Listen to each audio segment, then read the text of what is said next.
నమస్కారం అండి. భజగోవిందం మూడో శ్లోకం గురించి మాట్లాడదాం అనుకున్నాను. ఈరోజు అది చెప్పుకుంటే బావుంటుంది అని. అది జీవితంలో పనికొచ్చే విషయాలు. ఎందుకంటే వాటిని మనం సరిగ్గా అర్థం చేసుకోం. కానీ ఈరోజు ఏదో పండగంట కదండీ! ఫెస్టివల్ అంట. కాలేజీకి వెళ్ళిన వెంటనే పిల్లలు సార్ ఈరోజు ఫెస్టివల్ కదా అని అన్నారు. ఏం ఫెస్టివల్ అంటే 2 ఫెస్టివల్స్ ఉన్నాయి సార్. ఒకటి బ్లాక్ డే అన్నారు. ఇంకొకటి వాలంటైన్స్ డే అన్నారు. మొదట బ్లాక్ డే గురించి చెప్తానండి. బ్లాక్ డే అది ఫెస్టివల్ కాదండి. మనకి అలా చెప్పుకుంటే ప్రతిరోజు బ్లాక్ డే. ఎందుకంటే ఆహ్, పుల్వామాలో టెర్రరిస్టులు దాడి చేసి సైనికుల్ని చంపేశారు. మీరు ఆస్తికులవ్వచ్చు, నాస్తికులవ్వచ్చు. మీరు కాంగ్రెస్ వాళ్ళవ్వచ్చు, బీజేపీ వాళ్ళవ్వచ్చు, టీడీపీ వాళ్ళవ్వచ్చు. లేదా ఏ పార్టీ వాళ్ళైనా అవ్వచ్చు. హిందువులవ్వచ్చు, ముస్లింలవ్వచ్చు, క్రిస్టియన్‌లవ్వచ్చు. మీరెవరైనా గానీ రాత్రి నిద్రపోతున్నారంటే అక్కడ బార్డర్‌లో ఒకడు నిలబడుకొని నీకోసం డ్యూటీ చేస్తా ఉన్నాడు. వాడు నిలబడుకొని డ్యూటీ చేస్తా ఉన్నాడు కాబట్టి నువ్వు రాత్రిళ్ళు ఇక్కడ హాయిగా పడుకొని నిద్రపోతున్నావు. అట్ ది యావరేజ్ దాదాపుగా ప్రతిరోజు వీళ్ళ మీద ఎవడో ఒకడు అటాక్ చేస్తానే ఉంటాడు పనికిమాలిన పొరంబోకులు. వీళ్ళలో ఎవరో ఒకరికి దెబ్బ తగులుతూనే ఉంటుంది. ఎవరో ఒకరు శరీరం వదిలేస్తూనే ఉంటారు. ప్రాణం పోతూనే ఉంటుంది. కాబట్టి ఆహ్, నిజం చెప్పాలేనంటే నాకు గుర్తులేదండి. ఈరోజు బ్లాక్ డే. ఈరోజు పుల్వామా దాడి జరిగింది. దేశమంతా ఈరోజు బ్లాక్ డేగా పాటిస్తున్నారు. నాకు గుర్తులేదండి. ఎందుకనంటే నాకు ప్రతిరోజు బ్లాక్ డే. ఎందుకనంటే అక్కడ బార్డర్ అంటే అది సముద్రంలో అవ్వచ్చు, నేల మీద అవ్వచ్చు, ఆకాశంలో అవ్వచ్చు.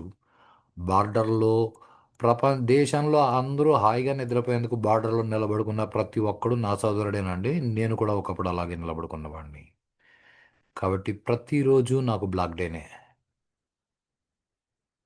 ప్రతిరోజు బ్లాక్ డేగా ఫీల్ అయ్యేవాడు ఎక్కడైనా యూనిఫామ్‌లో సైనికుడు కనిపిస్తే వాడికి రెస్పెక్ట్ ఇస్తాడు. వాడు ఏ ర్యాంక్ అది మనకవసరం లేదు. వాడు యూనిఫామ్‌లో ఉన్నాడు, దేశం కోసం పనిచేస్తున్నాడంటే అక్కడికి అయిపోయింది. వాడు మామూలు కామన్ మ్యాన్ ఏదైతే చేస్తున్నాడో దానికంటే చాలా ఎక్కువ చేస్తున్నాడు. ఆ కామన్ మ్యాన్ తన పనులు చేసుకోవడానికి వాడు తన ప్రాణాన్ని తీసుకెళ్ళి అక్కడ పణంగా పెట్టినాడు బార్డర్ దగ్గర. కాబట్టి ఏదో ఆహ్, పోనీ ఇది ఒక అందుకు మంచిది. కనీసం సంవత్సరంలో ఏదో ఒకరోజు ఆర్మీ డే, ఒకరోజు ఇంకొక రోజు ఇంకొక navy day, air force day. మన దేశం కోసం ప్రాణాలర్పించిన వీరులు అంటే ఇప్పుడేముందండి అది చాలా ఈజీగా కొట్టిపారేస్తారండి సైనికులు. బోడి ప్రాణం. దేశం కోసం ప్రాణం తీస్తాం కావాలంటే ప్రాణం ఇస్తాం అని అంటారండి సైనికులు. ఇప్పుడు సైనికులు లేటెస్ట్ టెక్నాలజీ కాదండి. శివాజీ మహారాజ్ దగ్గర నుంచి అంతకుముందు దేశంలో పుట్టిన ప్రతి ఒక్కడు వీరుడేనండి. కాబట్టి ప్రతిరోజు మనకి బ్లాక్ డేనే. ఎందుకంటే ప్రతిరోజు ఎవడో ఒకడొచ్చి మన సైనికుల్ని హింసిస్తా ఉన్నారు. మనల్ని ప్రశాంతంగా ఉండనివ్వట్లేదు. సరే, black day is not a celebration. ప్రతిరోజు మనం గుర్తుంచుకోవాల్సిన బాధ్యత అక్కడ ఎవడో ఉన్నాడు కాబట్టి నువ్వు ఇక్కడ హాయిగున్నావు. అక్కడ వాడు లేకపోతే ఇక్కడ నువ్వు హాయిగా ఉండవు. ఏముంది మా దేశాన్ని వేరే దేశాలకు రాజకీయం మాటలొద్దండి. ఈ దేశాన్ని అమ్మేసినారు, దేశాన్ని అమ్మేస్తా ఉన్నారు. ఏం జరుగుతుంది? వీళ్ళంతా అదే భజగోవిందంలో చెప్పుకుంటాం కదండీ! మూఢమతే మనం బెటర్ అండి మూఢులు. ఆళ్ళు మూర్ఖులండి. మూర్ఖుల గురించి మనకెందుకు? మూర్ఖవత్ ఉపేక్షణీయః. మూర్ఖుల్ని పక్కకు పెడదాం. చాలా ఇంపార్టెంట్ విషయం అండి వాలంటైన్స్ డే. ఇది చాలా ముఖ్యమైనదండి. ఆహ్, పిల్లలు వాలంటైన్స్ డే అన్న వెంటనే నేను ఏదో ఒకరిద్దరు పిల్లల్ని అడిగానండి క్లాస్‌లో. "ఏరా నువ్వు ఈ అన్ని సబ్జెక్ట్‌లు పాస్ అయిపోయినావా? నిన్న రిజల్ట్ వచ్చింది కదా మొన్న." అంటే వాడు లేదు సార్ ఒక సబ్జెక్ట్లో ఫెయిల్ అయినాను అన్నాడు. Okay no problem. ఆ పక్కన ఇంకొకడిని అడిగాను, ఏరా ఈ సబ్జెక్ట్లో నువ్వు పాసా ఫెయిల్ అని. వాడు నేను పాస్ సార్ అన్నాడు. అసలు ఎందుకు పాస్ అయినావు? అలా ఎలా పాస్ అయినావు అంటే ఏం లేదు సార్ నేను పూర్తిగా రాసినాను అందుకు పాస్ అయినాను అన్నాడు. అయ్యి ఎన్ని మార్కులు అన్నా రాని పాస్ అంటే పాస్. 36 వచ్చి పాస్ అయినా పాసే, 99 వచ్చి పాస్ అయినా పాసే. 100 మార్కులు వచ్చినోడు గ్రేట్, 99 మార్కులు వచ్చినోడు తక్కువ గ్రేట్ అలాంటివి ఏం లేవు. మరి ఫెయిల్ అయిన వాడిని అడిగాను నువ్వెందుకు ఫెయిల్ అయినావు అని. ఆడు అంటే నేను పూర్తిగా రాలేదు సార్ కొంచెం రాశాను అందుకే నేను ఫెయిల్ అయినాను. నో ప్రాబ్లం ఈసారి ప్రిపేర్ కా ఈసారి బాగా రాయి అన్నాను.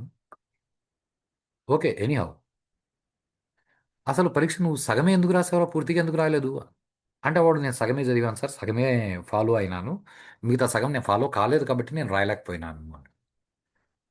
అంటే జీవితంలో పాస్ అవ్వాలి అని అంటే సారీ నువ్వు పూర్తిగా ఎక్స్ప్రెస్ చేసుకోవాలి. అది ఎగ్జామ్లో పేపర్ మీద కావచ్చు ఇంటర్వ్యూలో ఆ, మౌఖికంగా సమాధానం చెప్పడం కావచ్చు వెర్బల్ ఆన్సరింగ్ కావచ్చు. నీకు పూర్తిగా తెలిస్తే కానీ నువ్వు పూర్తిగా చెప్పలేవు.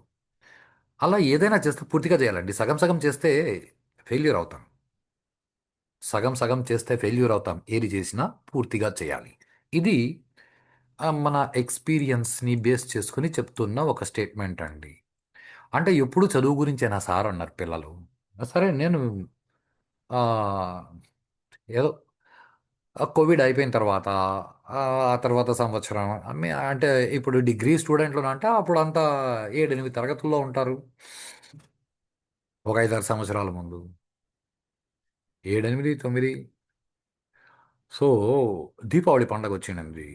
దీపావళి పండగకి మీ నాన్నగారు పటాసులు కొనుక్కొచ్చారు. పటాసులు కొనుక్కొచ్చి నీకు చూపించారు. ఇదిగో నాన్న 1000 రూపాయలకి పటాసులు తీసుకొచ్చిన ఒక డబ్బాని ఇంటికి పెట్టారు. ఆ డబ్బాని కాస్త జాగ్రత్త పరచడానికి పైన అటక మీద పెట్టారు. మీరేమో ఇంత హైట్. ఆ చిన్న వయసులో మీ నాన్నగారు ఇంత హైట్ కాబట్టి మీ నాన్నగారు పెట్టేశారు. మీ అమ్మగారు కొంచెం హైట్ తక్కువ అనుకుందాం. నౌ ముఖ్యమైన విషయం ఏమంటే మీ నాన్నగారు అలా పైన పెట్టారు. నువ్వు స్నానం చేసి అంటే మీరు నిద్ర లేచి 6 గంటలకు అంత పటాసులు కాలుస్తానన్నారు.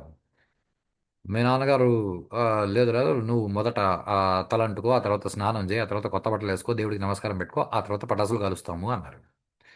మీరు అలా స్నానానికి వెళ్ళిన వెంటనే మీ నాన్నగారికి ఏదో ఫోన్ వచ్చింది. మీ నాన్నగారు అలా బయటికి వెళ్ళారు. వచ్చేసరికి మధ్యాహ్నం 11 అయింది. ఏదో పని ఉండింది చూసుకుని వచ్చారు. అంటే మీరు పటాసులు కాల్చలా. Be clear. Are you happy అని అడిగారు. నా పిల్లలు నో సార్ అని. మళ్ళీ 11 గంటలకి ఏం పటాసులు కాలుస్తావులేరా సాయంత్రం కలుస్తూలే అన్నారు. సాయంత్రం 4 4:30 అయ్యేసరికి మళ్ళీ నాన్నగారికి ఏదో ఫోన్ వచ్చింది. 4 గంటలకు బయలుదేరి బయటికి వెళ్ళారు. నాన్నగారు ఇంటికి వచ్చేసరికి 8:30 అయింది. మీ అమ్మగారు నువ్వు చిన్నపిల్లడు కదా అని ఆకలేస్తా ఉంటుంది మొదట నోము పూసుకొని తిండి తిను అని 8 గంటలకు మీకు అన్నం పెట్టేశారు. 8:30కి మీ నాన్న వచ్చే లోపల మీకు నిద్ర వచ్చేసి మీరు నిద్రపోయారు. మరుసటి రోజు పొద్దున్నే నిద్ర లేచారు. అంటే ఆర్ యూ హ్యాపీ నౌ అంటే పిల్లలు లేస్తారన్న. అనంటే పటాసులు కొనుక్కొచ్చినంత మాత్రం అది పండగ కాదు. పటాసులు కాలిస్తే పండగ అది పూర్తయినట్టు. Same to same. అంటే ఇప్పుడు పరీక్షల గురించి మాట్లాడితే అందరికీ బోర్ కొట్టొచ్చని నేను పటాసుల గురించి మాట్లాడానండి.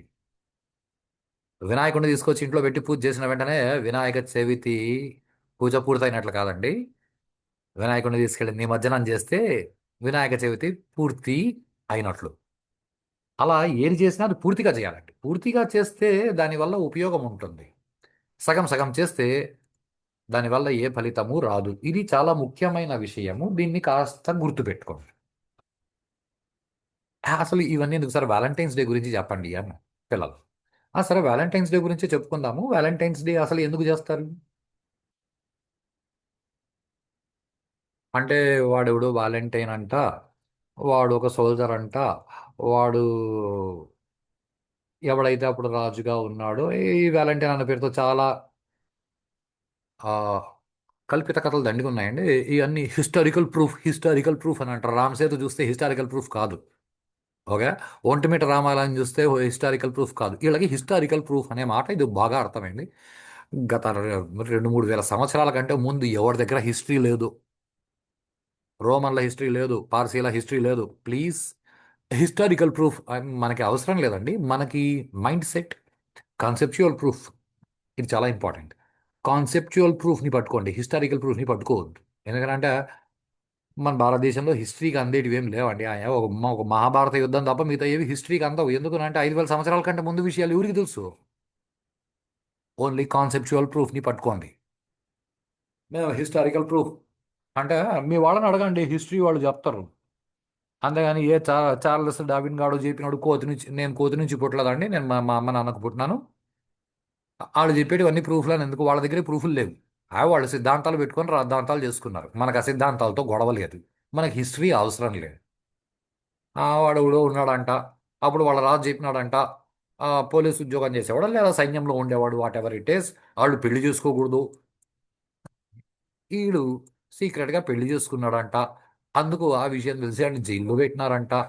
ఆ తర్వాత జైల్లో వాడు ఆ, వీడు ఆల్రెడీ పెళ్లి చేసుకున్నాడు.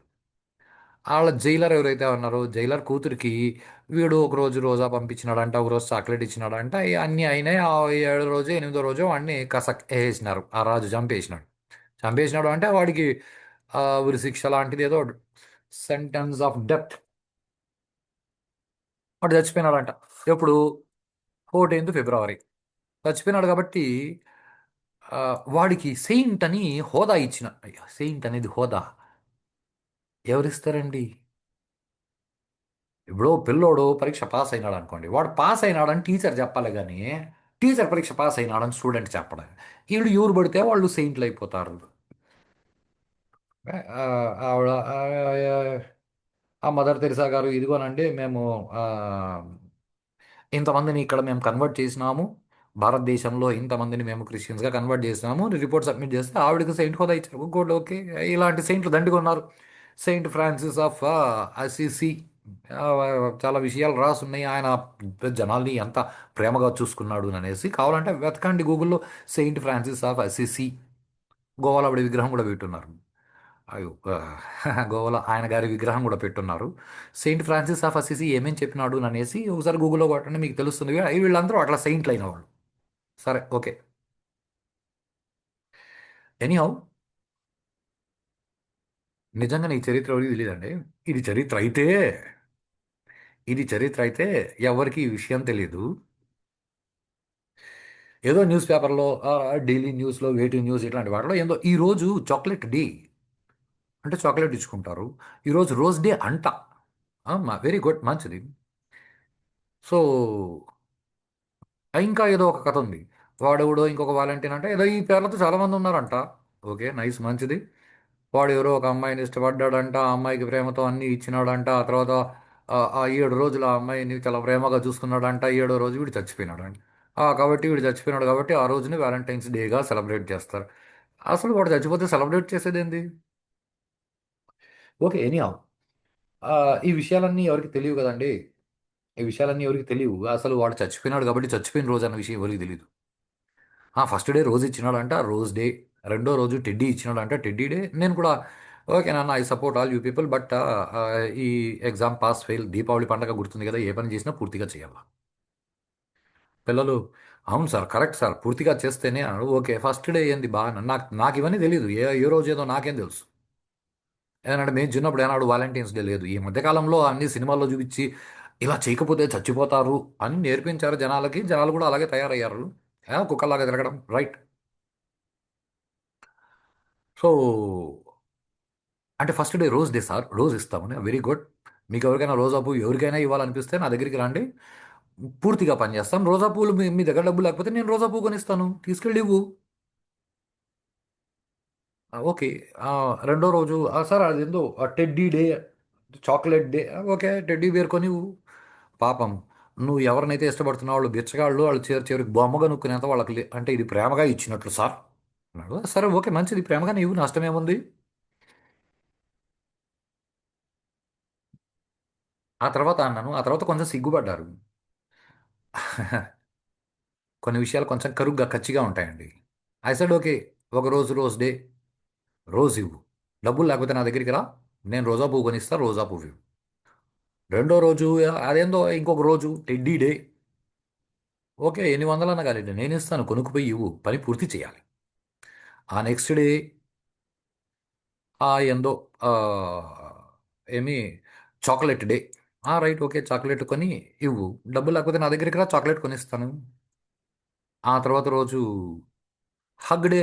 ఓకే, పబ్లిక్గా అందరి ముందర హగ్ ఇవ్వు, దిర్ ఈజ్ నథింగ్ రాంగ్. ప్రపంచం డెవలప్ అవుతోంది. ఆ తర్వాత రోజు కిస్ డే. No problem. పబ్లిక్గా అందరి ముందు కిస్ ఇవ్వు. వ్యాలంటైన్ వీక్ బాది. కావాలంటే నేను వచ్చి అడ్డం నిలబడి సపోర్ట్ నిలుస్తా. ఆ తర్వాత propose day. Okay, propose day అంటే ఫస్ట్ కిస్ చేయి, ఆ తర్వాత ప్రపోజ్. Very good. ఆ తర్వాత ప్రామిస్ డే. ఇవి 7 రోజులు ఇట్లా సెలబ్రేట్ చేస్తారు సార్ అన్నారు పిల్లలు. అమ్మాయి very good. I support for everything. ఏదైనా సరే పూర్తి చేయాలి. ఆ తర్వాత 1 వీక్ అయిపోయిన తర్వాత 14th ఫిబ్రవరి, అది కూడా పూర్తి చేయాలి కదా. అంటే ఆ రోజు ఏం చేయాలో తెలుస్తారన్నారు. ఆ రోజు వాడు చచ్చిపోయినాడు కాబట్టి ఆ రోజు నువ్వు కూడా చచ్చిపో. అప్పుడు అది పూర్తయినట్లు. కాబట్టి మిడిల్ డ్రాప్ ఫెయిల్యూర్ ఉండకూడదు అంటే, రోజ్ డే నాడు రోజ్ ఇవ్వు, హగ్ డే నాడు హగ్ ఇవ్వు, ప్రపోజ్ డే నాడు ప్రపోజ్ చెయ్యి, ఫిబ్రవరి 14th చచ్చిపో. అప్పుడు అది పూర్తవుతుంది, నువ్వు పాస్, సక్సెస్. నువ్వు మధ్యలో రోజా పువ్వు ఇచ్చి లేకపోతే చాక్లెట్ ఇచ్చి ఆ తర్వాత నేను డ్రాప్ అయిపోతా, అన్నీ చేయి, తప్పు నాన్న, అలా చేయకూడదు. ఏది చేసినా పూర్తి చేయాలి. సగం సగం చేస్తే ఫెయిల్ అవుతారు. నాకైతే ఎందుకంటే కొన్ని సిటీస్లో నేను చూశాను, పోలీసులు ఈ 2-3 రోజులు కాపలా ఉంటారు పబ్లిక్ పార్కుల్లో. ఈ వ్యాలంటైన్స్ డే ఆ, జనాలు ఇలా తిరుగుతున్నారు, ఇవన్నీ తప్పులు అని. ఇంకా ఈ బజరంగ దళ వాళ్ళు వీళ్ళందరూ తిరుగుతుంటారు, వ్యాలంటైన్స్ డే మేము సెలబ్రేట్ చేసుకునేమని. నాది ఒక చిన్న రిక్వెస్ట్, ఈ పోలీస్ వాళ్ళకి, ఈ బజరంగ్ దళ వాళ్ళకి, ఇలాంటి వాళ్ళు ఎవరెవరైతే ఉన్నారో వీళ్ళందరికీ ఐఎమ్ సారీ, ప్లీజ్ మీరు వాళ్ళని ఎవరిని అబ్జెక్ట్ చేయొద్దండి. వాళ్ళని అందరినీ పిలిచి ఆడని కూర్చోబెట్టి ఫుల్గా ఫాలో అయ్యేలా చేయండి. కనీసం జనాభా తగ్గుతుంది, కుక్కలు తగ్గుతాయి దేశంలో. మేము ఇక్కడ కంట్రోల్ ఇది అనవసరం. ఎందుకంటే మేము రోజు ఉపయోగించుకుంటే మీరు ఊరు అడిగేందుకు అని పిచ్చి కోతలకు వస్తారు. నిజమే, వాళ్ళు రోజా పూలు ఇచ్చుకుంటే మనమెవరు అడ్డం చెప్పేందుకు. వాళ్ళని రోజా పూలు ఇవ్వనండి, వాళ్ళ దగ్గర డబ్బులు లేకపోతే మీరే డబ్బులు ఇచ్చి రోజా పూలు కొని ఇచ్చుకోమనండి. వాళ్ళు ఇక్కడ వరకు అంతా బాగానే వస్తారు. ఫిబ్రవరి 14th ఆ రోజు ఏం చేయాలో వాళ్ళకి తెలియదు కాబట్టి వాళ్ళకి చెప్పండి, ఆ రోజు నాన్న చచ్చిపోవాలి, బిల్డింగ్ ఎక్కువ దూకి చచ్చిపో, ఊరేసుకొని చచ్చిపో, లేకపోతే విషయం తాగు చచ్చిపో. నువ్వు చచ్చిపోతేనే అది పూర్తవుతుంది వ్యాలంటైన్స్ వీక్, లేకపోతే అది పూర్తవదు. ఇలాంటి పిచ్చి వాళ్ళు ఉన్నంత కాలం ఇలా జరగడమే కరెక్ట్ అని నాకు అనిపిస్తుందండి. ఇది నా వ్యక్తిగత అభిప్రాయం. ఆ, ఎవరి అభిప్రాయాలు వాళ్ళకు ఉంటాయి కదండి. అలా మీ అభిప్రాయాలు మీ అభిప్రాయాలు మీకు ఉండొచ్చు. మీ అభిప్రాయాలు మీరు పబ్లిక్గా అందరికీ చెప్పుకున్నప్పుడు నా అభిప్రాయాన్ని నేను చెప్పుకుంటున్నాను. ఇష్టం ఉన్నోళ్ళు లైక్ చేసి సబ్స్క్రైబ్ చేయండి, నేను అడగట్లా. ఇష్టం ఉంటే పూర్తిగా ఫాలో కా, లేకపోతే మధ్యలో మేము ఫెయిల్ అవుతామని అంటే మధ్యలో ఫెయిల్ కా. అప్పుడు అందరూ కొట్టుకుంటారు. అప్పుడు మళ్ళీ దెబ్బలు తగులుతాయి, మళ్ళీ కొన్ని రోజులు బతుకుండాల్సి ఉంటుంది ఈ దెబ్బలతో. ఈ దెబ్బలతో బతుకుండడం కంటే బెటర్ ఇది. ఫిబ్రవరి 14th బాగా సెలబ్రేట్ చేసుకోండి. ఇది ఇది నిజమా అండి? సగం పరీక్ష రాస్తే ఫెయిల్ అయినట్లు, ఇది కూడా సగం చేస్తే అందుకే జీవితాల్లో ఫెయిల్ అవుతాయండి. పూర్తిగా చెయ్యి, అప్పుడు విలువ ఉంటుంది. అంటే మేము పెళ్ళిళ్ళు చేసుకోవద్దని ఎవరన్నారు? చేసుకోండి, చచ్చే వరకు కలిసి బతకండి, పెద్దలను ఎదిరించండి అని నేను అనట్లా. చచ్చేంత వరకు మీరు కలిసి బతకండి. ఎందుకంటే ఇట్లాంటి వాళ్ళు 1-2 నెలలు అంతేనండి. పుట్టినప్పటి నుంచి పెంచి పెద్ద చేసిన అమ్మ, మేము అమ్మ నాన్నలు వాళ్ళు అడ్డం ఇవన్నీ సినిమా డైలాగులు అండి. గురజాడ అప్పారావు గారు చెప్పారు. ఆయన తెలుగులో గొప్ప కవి. తెలుగు కంటే ఇంగ్లీష్లో బాగా చెప్తారు ఆయన. When poverty knocks the door, love flies through the window. పేదరికం తలుపు తడితే ప్రేమ కిటికీలోంచి దూరి పారిపోతుంది. మీకు మీ అమ్మ నాన్న రోజా పూలు కొనుక్కునేందుకు డబ్బులు ఇస్తే, ఓకే, టెడ్డీ బేర్లు కొనుక్కునేందుకు డబ్బులు ఇస్తే, చాక్లెట్లు కొనుక్కునేందుకు డబ్బులు ఇస్తే, మీరు కుక్కల్లాగా మేము హగ్గులు కిస్సులు చేసుకుంటాము అని అంటే మీ అమ్మ నాన్న ఒప్పుకుంటే ఇట్ ఈస్ ఓకే. అంటే వీటికి మీ అమ్మ నాన్న ఒప్పుకోలేదు అంటే మీ అమ్మ నాన్న మా మామ సినిమా డైలాగ్, ఈ పెద్దవాళ్ళు ఎప్పుడు పిల్లల్ని అర్థం చేసుకోరు అనే డైలాగులు చెప్పేసి మేము దీన్ని పూర్తిగా ఫాలో అవుతాం, ప్లీజ్ పూర్తిగా ఫాలో కండి. నేను కూడా ఇదే రిక్వెస్ట్ చేస్తున్నాను. ఈ బజరంగ్ దళ్ వీళ్ళందరినీ కూడా నేను ఇదే రిక్వెస్ట్ చేస్తున్నాను, ప్లీజ్ ఎవరిని అడ్డుకోవద్దు, వాళ్ళకి పూర్తిగా అర్థమయ్యేలా చెప్పి వాళ్ళు పూర్తిగా పాటించేలా చేయండి. అంతేగాని వాళ్ళని అడ్డుకొని కొట్టి తిట్టి నువ్వెవరు అడిగేందుకు అని అంటాడు వాడు. నా ఇష్టం రా, నేను ఇట్లా తిరుగుతాను, నాకు భారత రాజ్యాంగం వాక్ స్వాతంత్రాన్ని ఇచ్చింది. వీళ్ళకి తెలియదు కాబట్టి మాకు వాక్ స్వేచ్ఛ వచ్చింది అని రాజ్యాంగాన్ని మిస్యూజ్ చేస్తారు. వాక్ స్వాతంత్రం ఉందని ఏ ఆర్టికల్ చెప్పిందో దాని పక్క ఆర్టికల్ చెప్తుంది, నోటికి వచ్చినట్లు వాగితే కావాలంటే దేశద్రోహ చట్టం కింద అరెస్ట్ చేయొచ్చని. ఇవన్నీ కూడా తెలుసుకొని వీళ్ళని కంట్రోల్ చేయండి. ఓకే, ఎనీహౌ, ఇది పక్కకు పెడదాం. నాకు ఇది చాలా బాగా నచ్చిందండి. Chocolate day. I I I like this very much personally. కానీ ఇక్కడ నాకు ఒక ప్రాబ్లం అనిపించింది. ఎందుకునంటే ఇది కూడా నా వ్యక్తిగత విషయం అండి. అందరికీ ఇలాంటి వ్యక్తిగత విషయాలు ఉంటాయి. మీరు కూడా కొంచెం ఆలోచించండి మీ వ్యక్తిగతంగా. ఏదో నా కూతురు బర్త్డే, 10 మంది మా ఇంటికి రండి, ఆ, భోజనాలు పెడతాం, ఫంక్షన్ పార్టీ, ఆ, ఓకే, అలా జరగవచ్చు. మీరు కూడా ఏదో నా కూతురికి పెళ్లి చేస్తున్నానండి, అందరూ భోజనానికి రండి, పెళ్లి పత్రిక ఇచ్చి ఆహ్వానించాను, ఓకే రావచ్చు. కానీ ఇక్కడ ప్రాబ్లం ఎక్కడొచ్చిందని అంటేనండి, కృష్ణాష్టమి శ్రావణ మాసంలో వస్తుంది. కృష్ణాష్టమికి ఆ, ముందు రోజు మా నాన్నగారు చనిపోయారు.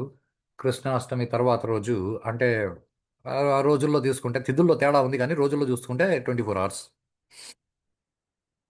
మా అమ్మగారు సతీ సాగమనం చేశారు. ఊర్లో వాళ్ళందరూ సూసైడ్ చేసుకునింది అన్నారు. నేను కూడా అలాగే అనుకున్నాను. ఆ తర్వాత తర్వాత నాకు అర్థమైంది, భర్త లేని జీవితం నాకు అవసరం లేదు, ఈ శరీరంతో నాకు ఇంకా పని లేదు అనేసి మా అమ్మగారు కిరోసిన్ పోసుకొని అగ్గిపుల్ల గీచి అంటించుకొని ఎవరికీ చెప్పకుండా సీక్రెట్గా తనంతకు తాను శరీరం వదిలేశారు. ఆ, ఇగో ఆ జీవుడు ఆ సమయం అయిపోయింది, శరీరం వదిలేసినారు, గుడ్. కానీ దాన్ని సతీ సాగమనం అంటారని మా గురువు గారు చెప్పిన తర్వాత నాకు అర్థమైంది. అండ్ ప్లీజ్, సతీ సాగమనం దురాచారము. ప్లీజ్, నేను రాజా రామ్మోహన్ రాయ్ లాంటి సంఘ సంస్కర్తను కాదండి. ఆడైతే నోటికొచ్చినట్లు మాట్లాడినాడు, నేను అలా మాట్లాడలేనండి. ఎందుకనంటే అది దురాచారం అయితే దశరథుడు శరీరం వదిలేసిన తర్వాత కౌసల్య సుమిత్ర కైకేయి చాలా సంవత్సరాలు ఉండిన్నారండి. దురాచారం అయితే ఆ ఆ రోజుల్లో అది ఆచారం అయితే వాళ్ళ ముగ్గురిని తీసుకెళ్ళి ఆ, కాల్చెండాలండి. వాళ్ళ కొడుకులు అలా చేయలేదండి. ఇది భారతదేశ సాంప్రదాయం కాదు. ఆడు దీన్ని దురాచారం దురాచారం అని 100 సార్లు చెప్పి అదేందో నిజంగా దురాచారం అయినట్లు, నిజంగా మీకు అందరికీ అవునేమో అనిపించినట్టు మీ ప్రాక్టికల్గా ఆలోచించండి. రాజా రామ్మోహన్ రాయల కంటే ముందు మీ అవ్వలు తాతలు చరిత్రలు చెప్పింటారు కదా. వాళ్ళ పూర్వీకులు ఎవరైనా భర్త చనిపోతే ఆడవాళ్ళందరినీ తీసుకెళ్ళి కట్టేసి కాల్చేసి ఇవన్నీ సినిమాలు తీయడానికి పనికి వస్తాయండి, అందరినీ చెడగొట్టడానికి. ప్లీజ్, నేను అలాంటి సంఘ సంస్కర్తను కాదు. ఓకే, దాన్ని పక్కకు పెడదాం. అంటే వాళ్ళు ఆ, కాలం చేశారు, శరీరం వదిలేశారు. ఆ తర్వాత ఆ ప్రతి సంవత్సరం కృష్ణాష్టమి నాకు పండగ లేదు నా జీవితకాలానికి. ఆ, మామూలుగా శ్రాద్ధ కర్మ నిర్వహిస్తారు, తిథి అని అంటారు, తద్దినం అని అంటారు, లేదా పేరెంటల్ రిచువల్స్ అని అంటారు. ఒక్కొక్కరిది ఒక్కొక్క పద్ధతి. కొంతమంది వాళ్ళని పూడ్చిన వాళ్ళు ఉంటారు, వాళ్ళు అక్కడికి వెళ్ళి ఏదో పాలు పోసి వస్తామని అంటారు, స్వీట్లు పెట్టేసి వస్తామని అంటారు. ఒక్కొక్కరిది ఒక్కొక్క పద్ధతి, సాంప్రదాయం. ఎవరి సాంప్రదాయం వాళ్ళది, అది పాటించాలి, అది కరెక్ట్, అది అలాగే చేయండి. మా ఇంట్లో ఏం చేస్తారు అంటే ఏదో పిండ ప్రదానం చేస్తారండి. అన్నము ఆ రోజు బ్రాహ్మణులకు వడ్డించడానికి ఏవే వస్తువులు తయారు చేస్తారో వాటితో పిండాలు తయారు చేసి పిండ ప్రదానం చేసి దాన్ని తీసుకెళ్లి చెరువులో కలపడం, లేకపోతే ఆవుకు పెట్టడము. ఈ కార్యక్రమానికి వెడ్డింగ్ కార్డ్ వేసి కూతురు పెళ్లికి ఇన్వైట్ చేసినట్లు ఊర్లందరినీ ఇన్వైట్ చేయరండి. దాన్ని శ్రాద్ధ భోజనం అంటారు. ఏ ఇంట్లో వాళ్ళు వాళ్ళే భోజనం చేయాలి, కానీ ఊర్లో వాళ్ళందరినీ మా ఇంట్లో శ్రాద్ధ భోజనం పెడతాను రండి అని ఎవరు పిలవరండి, పిలవకూడదు, తప్పు. ఇప్పుడు నాకు వచ్చిన సందేహం ఏమినంటే, మా నాన్నగారు చనిపోతే నేను పిండ ప్రదానం చేస్తున్నాను. అంటే మా నాన్నకు నేను పిండ ప్రదానం చేయాలి. మా నాన్నగారు చనిపోయారు, మీరంతా కృష్ణాష్టమి ముందు రోజు మీరందరూ ఎందుకు చేస్తారండి? మీరందరూ పిండ ప్రదానం చేయండి అని నేను అడగను. నేను బతుకున్నంతకాలం నేను పిండ ప్రదానం చేస్తాను. మా నాన్నగారికి నేను పిండ ప్రదానం చేయాలి. ఎవరైనా కానీ వాళ్ళ నాన్నకి వాళ్ళ తాతకి వాళ్ళ అమ్మకి వాళ్ళ నాన్నమ్మకి వీళ్ళకి పిండ ప్రదానం చేస్తారు కానీ ఊర్లో ఎవడో చచ్చిపోతే వాడికి పిండ ప్రదానం మనం చేయమండి. ఇది మొదటి విషయం. రెండో విషయం, ఇప్పుడు పిల్లలకి వాళ్ళ నాన్నగారు ఏదో పాకెట్ మనీ ఇచ్చారనుకోండి, ఈ 7 రోజులు పాపం వ్యాలంటైన్ అనేవాడు ఆ రోజు చచ్చిపోయినాడంట. కాబట్టి ఈ 7 రోజులు వాడి కోసము వాడు చేసిన పనులన్నీ మేము చేద్దాం అంటే వాడు చచ్చిపోతే వాడికి మీరు రండి పిండం పెట్టేందుకు. వ్యాలంటైన్ కొడుకు పిండం పెడతాడు, లేకపోతే వాళ్ళ మనవడు పిండం పెడతాడు. మనకేంటి సంబంధం? ఇది నాకు వచ్చిన తాత్వికమైన ఆలోచన, మీరు కూడా ఆలోచించండి. సరే ఇప్పుడు ఏదో మా ఇంట్లో అంటే సంపాదించిన దానిలో మనం ఇంట్లో ఉత్తమంగా ఏది చేయగలమో వాటితో వంటలు చేసి పిండ ప్రదానం చేస్తారు. ఇదేం కొత్త విషయం కాదండి. మనకి గతి లేకపోతే దానికి చాలా ఆల్టర్‌నేట్స్ ఉన్నాయి. ఎవరి ఆల్టర్‌నేట్స్ వాళ్ళు వెతుక్కోవచ్చు. పురోహితుడిని అడిగితే చెప్తారు. ఒక్కొక్క దానికి ఆల్టర్‌నేట్ ఉంటుంది. ఎందుకనంటే రామాయణంలో మొట్టమొదటిసారి ఆ అడవిలోకి వెళ్ళిన రాముడు వెళ్ళిన వెంటనే దశరథుడు శరీరం వదిలేస్తే భరతుడు వెళ్తే అక్కడ రాముడిని చూసి అన్న నాన్నగారు కాలం చేశారు, తండ్రి చనిపోయాడు అని చెప్తే రాముడు నేల మీద పడి గిల గిల కొట్టుకొని ఏడ్చి ఆ తర్వాత అక్కడ ఆయనకు పిండి వంటలు ఏం లేవు కదండి. ఆయన రాజు, ఆయన అంతఃపురాల్లో భవనాల్లో లేడు, అడవిలో ఉన్నాడు. ఏదో గార చెట్టు అని ఓ చెట్టు ఉంది. ఆ చెట్టుకి సంబంధించిన బెరడు ఏదైతే ఉందో దాన్ని గోకి గారపిండి వస్తే ఆ గారపిండికి నీళ్లు కలిపి ఆ ముద్దలతో పిండ ప్రదానం చేశాడు. ఎవరికేం దొరికితే వాళ్ళు పిండ ప్రదానం దాంతో వాళ్ళు పిండ ప్రదానం చేస్తారు. ఇది ధర్మశాస్త్రం చాలా ఆల్టర్నేట్స్ చెప్పింది. నన్ను అడిగితే నాకు తెలిసినంత వరకు ఇలా పిండ ప్రదానం చేయడానికి దాదాపుగా 16 రకాల ఆల్టర్నేట్స్ ఉన్నాయి. ఇలా కాకపోతే ఇంకోలా చేయి, అలా కాకపోతే ఇంకోలా చేయి, అలా కాకపోతే ఇంకోలా చెయ్యని. ఇప్పుడు మీరు ఎవరైనా కానీ యువత, మీ నాన్నగారు మీకు డబ్బులిస్తే పాపం వీడి పేరు చెప్పుకొని మీకు ఏమీ దొరకలేదని చాక్లెట్‌తో పిండ ప్రదానం చేసుకొని, ఈ పిండ ప్రదానం చేసిన చాక్లెట్‌ని పక్కనాళ్ళకిచ్చి, "హే! నీకు సగం, నాకు సగం." కొంచెం అంటే ఇది కోపంగా నేను అడగట్లేదు. కానీ కోపంగానే తీసుకోండి. వీడు మీ నాన్న, ఈడు చచ్చినాడని నువ్వు పిండ ప్రదానం చేస్తున్నావు చాక్లెట్‌లతో అని నాకు కొంచెం ఆలోచనొచ్చిందండి. మీరు కూడా ఆలోచించండి. కాబట్టి హ్యాపీ వాలంటైన్స్ డే బాగా సెలబ్రేట్ చేసుకోండి. సెలబ్రేట్ పూర్తిగా చేసుకోండి. సగం సగం సెలబ్రేట్ చేసి వదలొద్దండి. ఎందుకనంటే చాక్లెట్ డే నాడు పిండ ప్రదానం చేస్తున్నారు కదండీ చాక్లెట్‌తో. చాక్లెట్‌తో పిండ ప్రదానం చేసిన తర్వాత, ఆ తర్వాత ఎవరైతే ఆ పిండ ప్రదానంలో చాక్లెట్ తిన్నారో ఆహ్, ఆళ్ళకి హగ్ ఇయ్యండి. ఆళ్ళకి కిస్ చేసుకోండి. ఆ తర్వాత ప్రామిస్ చేయండి. ప్రపోజ్ చేయండి. ఆ తర్వాత రోజు ప్లీజ్ 14థ్ డే వాలంటైన్ ఏం చేసినాడో మీరు కూడా అదే చేయండి. హ్యాపీ వాలంటైన్స్ డే అని దాన్నంటారు. అంతేగాని ఏదో మేము కుక్కల్లాగా పరిగెడతాం. ఊర్లో ఆడోళ్ళు కనిపిస్తే ఆళ్ళ ఎనకాల పరిగెడతాం. మగాళ్ళు కనిపిస్తే ఆళ్ళ ఎనకన పరిగెడతాం. ప్లీజ్ మీరంతా మనుషులు మనుషుల్లాగా బతకండి. కుక్కల్లాగా బతకొద్దు. ఇది ఆహ్, నీకు ఉచిత సలహా అనిపిస్తే మంచిది. ఇది మా కల్చర్‌లోనే లేదు. మేము అట్లాంటివి పాటించము. Very good. మీ కల్చర్‌ని పూర్తిగా అర్థం చేసుకొని దాన్ని పాటించండి. అంటే అన్ని కల్చర్స్‌లో మంచివున్నాయి. ప్లీజ్ ఓ పెద్దాయన ఓ మాట అన్నాడండి. ఆహ్, ఒక అమ్మాయిని చూపించి, "ఆ అమ్మాయిని చూసావా?" అన్నాడు. ఏమన్నాను. ఆ అమ్మాయి పాపం చింపిరి జుట్టు, జడ యేసుకొని దాదాపుగా ఒక 2, 3 నెలలయినట్లుంది. అంతా ఒక 13, 14 సంవత్సరాల వయసు.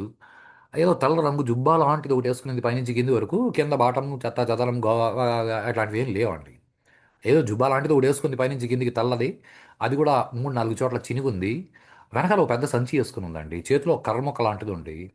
దాన్ని పట్టుకొని అలా పోతూ ఉంది. బాగా జాగ్రత్తగా చూడు అనింది. చూస్తూ ఉంటే ఆ అమ్మాయి అక్కడ ఒక డస్ట్‌బిన్ దగ్గరికి పోయింది. చెత్త కుప్ప. ఆ చెత్తలో కర్ర పెట్టి పొడిచింది. దానికి ఎంతో తగులుకొనొచ్చింది. దాన్ని తీసి ఎనకాల బ్యాగ్‌లో యేసుకునింది. మిగిలిన వాటిని ఇట్లా కర్రతో కదిలించింది. అక్కడేం కనిపించలేదు. సరే వదిలేసి మళ్ళీ ఒక 50, 60 అడుగుల దూరంలో ఇంకో చెత్త బుట్ట ఉంటే అక్కడికి పోయింది చెత్త కుప్ప. మున్సిపాలిటీ చెత్త కుప్ప. దాంట్లో మళ్ళీ కదిలిచ్చింది. ఏదో 2 వాటర్ బాటిల్స్ దొరికినాయి తీసి బ్యాగ్‌లో యేసుకునింది. ఆ అమ్మాయికి నీకు తేడా ఏమి అని అడిగారండి ఆ పెద్దాయన. నాకు నవ్వొచ్చింది. ఏం తేడా ఏం అర్థం కాలేదు నాకు. నువ్వు చెత్త కుప్పల్లోంచి చెత్త ఏరుకుని ఇప్పుడు ఆ చెత్త కుప్పలో తనకు పనికొచ్చేటివి తను ఎత్తుకొని ఇంకో చెత్త కుప్పలో ఇంకొకటి అంత లేదు. నువ్వు భారతదేశంలో పుట్టినావు. నువ్వు అన్ని చెత్తకుప్పల్లో మంచిని ఎతికి ఏరుకునే అవసరం లేదు. నీకు అన్ని మంచి విషయాలను కలిపి ధర్మశాస్త్రం అని దానిలో పెట్టినారు, గీత అని దానిలో పెట్టినారు, వేదం అని దానిలో పెట్టినారు. నువ్వు వీటిని చదువుకొని బాగుపడు చాలు. ప్రపంచంలో అన్ని కల్చర్స్లో ఉన్న అన్ని మంచులను ఎత్తుక్కోవడానికి నువ్వు you are not a scrap gatherer అని ఇంగ్లీష్లో ఒక మాట అన్నారండి. అప్పటి నుంచి స్క్రాప్లో స్క్రాప్నే వెతుకుతున్నాను కానీ స్క్రాప్ని నేను గ్యాదర్ చేయట్లేదండి. ప్లీజ్ ఈ వ్యాలంటైన్స్ డే మీకు తెలిసిన వాళ్ళు ఎవరైనా ఉంటే వాళ్ళకు కూడా ఈ వీడియోని షేర్ చేసి ప్లీజ్ వ్యాలంటైన్ డే చేసుకోవాలనుకుంటే మాత్రం పూర్తిగా సెలబ్రేట్ చేసుకోమనండి. సగం సగం చేస్తే మిడిల్ డ్రాప్ అంటే ఫెయిల్యూర్ అని అర్థం అండి. ఫెయిల్ కావద్దు. ఎందుకు అన్నిట్లో ఫెయిల్ కావాలి? సక్సెస్ అవ్వండి. సో వ్యాలంటైన్స్ డే నాడు వ్యాలంటైన్ ఎలా సక్సెస్ అయినాడో మీరు కూడా అలాగే సక్సెస్ అవ్వండి అని పిల్లలకి జ్ఞానబోధ చేయండి. So happy Valentine's day.